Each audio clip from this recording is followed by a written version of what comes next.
पिछले एपिसोड में हमने देखा था कि एस ने अपना आखिरी स्टार लीग बैच जीत लिया था और फिर हमारे हीरोज गला रीजन के लिए निकल पड़े थे।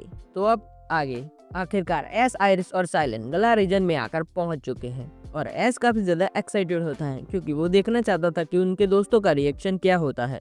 जैसा ही हमारे हीरो सिटी में एंटर करते हैं, एस के दिल में पुरानी यादें ताजा हो जाती हैं और एस एक्साइटेड होकर कहता है कि यहाँ की एनर्जी बिल्कुल वैसी ही है जैसे पहले थी। फिर साइलेंट मुस्कुराता है और कहता है कि ऐश, तुम्हारी एक्साइटमेंट भी बिल्कुल पहले जैसी है।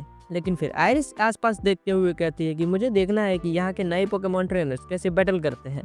तभी हमारी हीरोज को एक डिजिटल बोर्ड दिखाई देता है जिसमें स्टार लीग की एडवर्टाइजमेंट चल रही होती है और ऐश इसे देखकर एक्साइटेड हो जाता है और कहता है कि देखो, वो स्टार लीग का ऑफिशियल अनाउंसमेंट है। और फिर ये सब देखने के बाद ऐश का मन और भी ज्यादा मचलने लगता है। लेकिन तभी ऐश कहता है कि मुझे जल्द से जल्द रजिस्टर करना होगा। लेकिन तभी हमारे हीरोज को एक आवाज आती है, ऐश तुम वापस कैसे?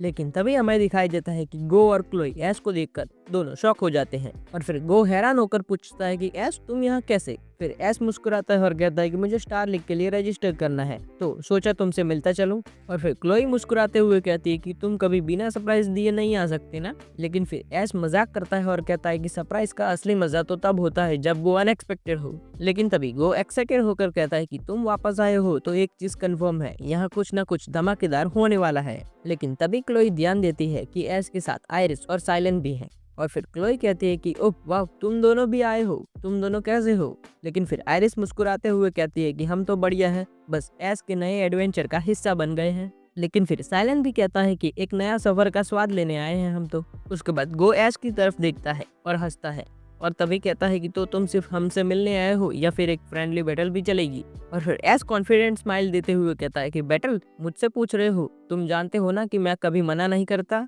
और ये सुनकर क्लोई भी काफी ज्यादा एक्साइटेड हो जाती है और वो कहती है कि तो फिर एक बैटल तो बनती है। और फिर वो काफी ज्यादा एक्साइटेड हो जाता है और कहता है कि अगर तुम गला रीजन आए हो तो पहले मुझसे एक बैटल करनी होगी। और ये सुनकर क्लोई भी अग्री करती है और कहती है कि दोनों एक टैग टीम बैटल के लिए चैलेंज करते हैं। और फिर ऐश कहता है कि तो फिर ये चैलेंज एक्सेप्ट करता हूँ मैं। और फिर आयरिस भी कहती है कि ये मजेदार होने वाला है। और फिर साइलेंट कहता है कि बैटल सिर्फ ताकत की नहीं बल्कि स्ट्रेटेजी की भी है, तो ये देखना काफी ज्यादा इंटरेस्टिंग होगा। और फिर क्लोई अपने ईवी की तरफ देखती है और कहती है कि ईवी, क्या तुम रेडी हो? क्योंकि हमें अपनी ट्रेनिंग का असर दिखाना होगा। और तभी गो अपने पोकेबॉल निकालता है और कहता है कि जाओ सिंडरेस और अपना कमाल दिखाओ। लेकिन दूसरी तरफ एस भी काफी ज्यादा कॉन्फिडेंट होता है और वो कहता है कि पिकाचू तुम भी अपना कमाल दिखाओ। और फिर आयरिस भी अपने पोकेबॉल निकालती है और आसमान में उछाल कर कहती है कि अपने पूरी पावर दिखाने का टाइम आ गया है ड्रैगनाइट। और फिर दोनों टीम्स एक दूसरे को देखती है और फिर आखिरकार ये बैटल शुरू होने वाली होती है और ये एक टैग टीम बैटल होने वाली है, आयरिस और ऐश और दूसरी तरफ गो और क्लोई। और फिर गो अपने सिंडरेस की तरफ देखता है और कहता है कि ये बैटल हमारी स्किल का टेस्ट होने वाली है, तो तैयार हो जाओ सिंडरेस। और फिर क्लोई भी अपनी ईवी को प्यार से देखती है और कहती है कि ईवी, हमें अपनी ट्रेनिंग का सबसे बेहतरीन रूप दिखाना होगा। लेकिन दूसरी तरफ आयरिस अपने ड्रैगनाइट को कॉन्फिडेंट लुक देती है और कहती है कि ड्रैगनाइट, हमें दिखाना होगा कि हम अभी भी अनबीटेबल हैं। लेकिन तभी हमें ऐश दिखाया जाता है जो अपनी टोपी घुमाकर कहता है कि ये एक और लेजेंडरी बैटल होने वाली है पिकाचू, तो तैयार हो जाओ। और साइलेंट बैटल का जज बना हुआ होता है और फिर साइलेंट कहता है कि चलो अब ये बैटल शुरू करते हैं।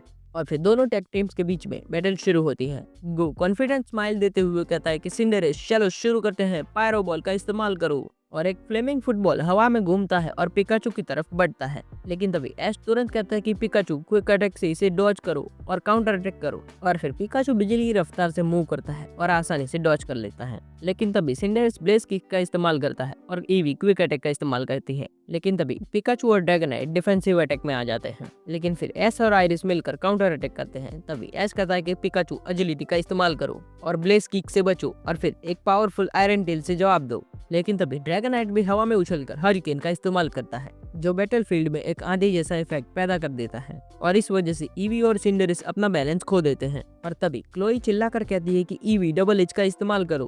और फिर ईवी अपनी फुल स्पीड से ड्रैगनाइट की तरफ आगे बढ़ती है। लेकिन फिर ऐश तुरंत कहता है कि पिकाचू, क्विक अटैक से इसे रोको। लेकिन फिर पिकाचू अपनी तेज स्पीड का इस्तेमाल कर ईवी के रास्ते में आ जाता है और उस अटैक को रोक देता है। लेकिन तभी गो कहता है कि सिंडरेस हाई जंप किक से पिकाचू के ऊपर अटैक करो। और फिर सिंडरेस एक तेज हाई जंप किक का इस्तेमाल करता है पिकाचू के ऊपर। लेकिन ये देखकर आयरिस हंसने लगती है और कहती है कि ड्रैगनाइट अल्ट्रा पावर से उसे रोक दो। और फिर ड्रैगनाइट एक पावरफुल ड्रैगन क्लॉ के साथ सिंडरेस के मूव को रोक देता है और फिर बैटल और भी ज्यादा इंटेंस हो जाती है। और फिर बैटल के दौरान क्लोई ईवी को एक नया मूव यूज करने के लिए कहती है फ्लैश विंड। और जैसा ही फेरी विंड मूव एक्टिवेट होता है, एक चमकदार हवा का झोंका बैटलफील्ड में फैल जाता है, जो सिंडरेस को और ड्रैगनाइट को टेम्पररी उनकी जगह पर रोक देता है। और ये मूव देखकर सभी लोग शॉक हो जाते हैं, लेकिन एस सोचता है कि ईवी ने बिना एवोल्यूशन पाए ही ये मूव सीख लिया, ये तो कमाल का है। और आइरिस भी सरप्राइज होकर कहती है कि ईवी ने फेरी टाइप मूव सीख लिया बिना इवॉल्व हुए, ये तो एक रेयर एबिलिटी है, और क्या ये अडेप्टेबिलिटी का इफेक्ट है। और फिर क्लोई एक्साइटेड होकर बोलती है कि ईवी तुम और भी ज्यादा बेहतर कर सकती हो, फेरी विंड का इस्तेमाल करो, लेकिन इस बार अपनी पूरी ताकत लगाकर। और इस बार ईवी अपनी फुल पावर का इस्तेमाल कर फेरी विंड का इस्तेमाल करती है, जिससे बैटलफील्ड पर एक हल्की सी पिंकनेस छा जाती है और सब कुछ चमकने लगता है। और ये सब देखकर गो कहता है कि ये तो एक अनोखा मोमेंट है, ईवी अपने इवोल्यूशन को कंट्रोल कर रही है, ये तो कमाल की बात है। लेकिन फिर ऐश कहता है कि पिकाचू थंडरबोल्ट का इस्तेमाल करो और देखो कि फेरी विंड का इम्पैक्ट कैसा होता है। और फिर पिकाचू एक जबरदस्त बिजली का झटका भेजता है, जो फेरी विंड मूव के साथ मिक्स हो जाता है, और अब बैटलफील्ड और भी ज्यादा डिजी हो जाती है। और देखते ही देखते ये बैटल एक और नए लेवल पर पहुंच जाती है। लेकिन फिर पिकाचू का थंडरबोल्ट और ड्रैगनाइट का ड्रैको मीटियोर मिलकर एक जबरदस्त टकराव पैदा करते हैं, और फिर बिजली और ड्रैगन एनर्जी के बीच एक धमाकेदार क्लैश हो जाता है, जो बैटलफील्ड को हिला देता है। और फिर सभी शॉकवेव बैटलफील्ड पर छा जाती है, और ये देखकर सभी लोग शॉक हो जाते हैं। और ये देखकर ईवी और सिंडरेस दोनों पीछे हट जाते हैं, पर गो जोर से चिल्लाता है और कहता है कि सिंडरेस बैलेंस वापस लाओ और एक और बार पायरो बॉल का इस्तेमाल करो। लेकिन फिर क्लोई भी कहती है कि ईवी स्विफ्ट अटैक का इस्तेमाल करो और पिकाचू को कंफ्यूज करो। और फिर ईवी अपने स्विफ्ट अटैक का इस्तेमाल करती है, जो देखने में काफी ज्यादा खूबसूरत लग रहा होता है। लेकिन फिर ऐश कहता है कि पिकाचू एजिलिटी का इस्तेमाल करके स्विफ्ट अटैक से बचो और फिर थंडरबोल्ट का इस्तेमाल करो। और फिर पिकाचू फुल स्पीड से मूव करता है और एक पावरफुल थंडरबोल्ट का इस्तेमाल करता है। लेकिन तभी आइरिस भी ड्रैगनाइट को देखती है और कहती है कि ड्रैगनाइट हरिकेन का इस्तेमाल करो और स्विफ्ट अटैक को उड़ा दो। और फिर ड्रैगनाइट एक पावरफुल हरिकेन का इस्तेमाल करता है, जो स्विफ्ट अटैक को उड़ा देता है। और फिर हरिकेन सीधे जाकर सिंडरेस और ईवी को लगता है, जिससे दोनों पोकेमॉन्स पीछे हट जाते हैं। और फिर बैटल की इंटेंसिटी और भी ज्यादा बढ़ जाती है और दोनों टीम्स अपना फुल पावर का इस्तेमाल कर रही होती हैं।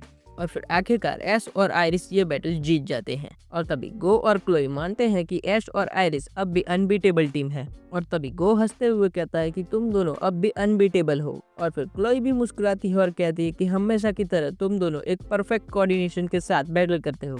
लेकिन फिर आइरिस कहती है कि हम सिर्फ अपने पोकेमॉन पर भरोसा करते हैं और वो हमें इतना स्ट्रांग बनाते हैं। लेकिन फिर ऐश पिकाचू की तरफ देखता है और कहता है कि पिकाचू तुमने एक और इनक्रेडिबल बैटल जीत ली। लेकिन फिर क्लोई अपने ईवी को उठाकर कहती है कि ईवी तुम्हारी फेरी विंड ने सबको सरप्राइज कर दिया है और अब तुम हर दिन बेहतर बनती जा रही हो। लेकिन तभी ऐश कहता है कि अगर सोचो ये बैटल इतनी धमाकेदार थी तो स्टार लीग में कितना मजा आने वाला है। लेकिन फिर गो ऐश के कंधों पर हाथ रखकर कहता है कि तुम्हारा डिटरमिनेशन देखकर ऐसा लग रहा है कि तुम सच में स्टार लीग जीतने वाले हो। और फिर क्लोई कहती है कि अगर तुम किसी चीज के लिए अपना मन बना लेते हो तो उसे अचीव करना तुम्हारी एक आदत है। लेकिन फिर ऐश मुस्कुराते हुए कहता है कि पर पहले हमें रजिस्टर करना होगा, उसके बाद ही हम सब कुछ कर सकते हैं। और फिर ये सब सुनकर साइलेंट एक्साइटेड हो जाता है और वो कहता है कि चलो तो रजिस्ट्रेशन सेंटर चलते हैं, क्योंकि मुझे देखना है कि यहाँ का सिस्टम कैसे काम करता है। और फिर जैसे ही हमारे हीरोज रजिस्ट्रेशन सेंटर की तरफ आगे बढ़ते हैं, तभी ऐश अपने आप से कहता है कि ये नए चैलेंजेस मुझे और भी ज्यादा स्ट्रांग बनाएंगे और यही है हमारा अगला कदम स्टार लीग के लिए। तो अब हम अगले एपिसोड में देखेंगे कि क्या ऐश स्टार लीग में रजिस्टर कर पाता है या नहीं। तो जानने के लिए अगला एपिसोड जरूर से देखना, और हाँ, कमेंट करना बिल्कुल मत भूलना। तो मिलते हैं अगले वीडियो में, तब तक के लिए गुड बाय।